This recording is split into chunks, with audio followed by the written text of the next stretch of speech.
Today I'm going to be reviewing the Crayola Inspiration Art Case, giving you a full review of what is inside, what the case is made of, and all of that sort of thing. So I'm going to go ahead and open it up and actually get started. So first of all, before we do that, these are metal clasps and a metal handle. So I wanted to get that out of the way. Now this is still in the plastic. I purchased it for one of my kids. So I'm going to go ahead and open it up and show you what you get. Now this part that was on the corner is actually just going to be cardboard, so that will come off. So it's not permanently on there, which is nice. It's not printed on or anything.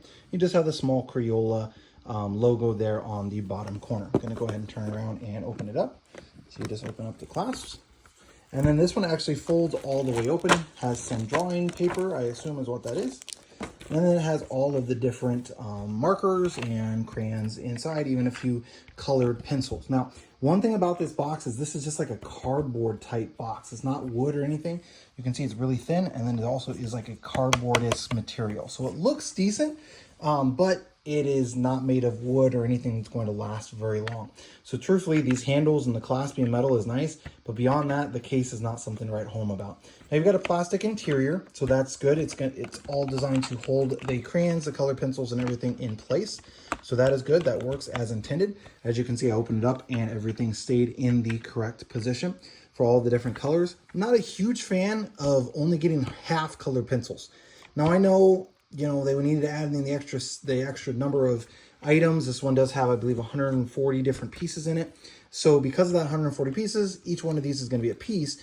But these are only half colored pencils, so you're only going to get a little bit of use out of them. And then trying to use them when they're only half, I mean, you're going to be writing like a golf pencil, almost like when you go to miniature golf or something like that. So not a huge fan of them not being full-size colored pencils. You do get a good variety of markers. So you have the Crayola Super Tips. So you have a variety of colors there on this side. And then you also get these other ones. I believe these are just regular markers. Let's see here. Yep, so these are just pipsqueaks. So they're the small size. Big color is what they call them. Again, these are going to be really small markers, so you're not going to get a lot of use out of them before you're going to run out. The only thing that I would say would be normal size in the set is going to be the crayons. And as you can see, the crayons are like the exact same length.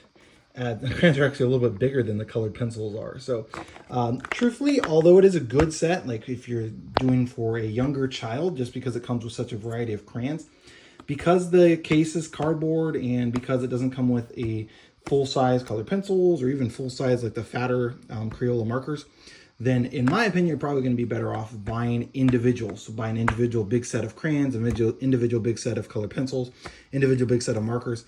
You're going to get more use out of it. Now, it won't have the same fancy case, as in like, you know, it looks nice when you're giving it a gift, that sort of a deal. But being that this is like a cardboard exterior, I imagine it's probably going to get ripped or broken pretty quickly. You know, you just have tape that's across here holding this together. So I'm sure after a few uses with my kids, that's probably going to be an issue. But overall, the set is what it says. It does include all the different items. Just a couple of things that I'm not a huge fan of with this set.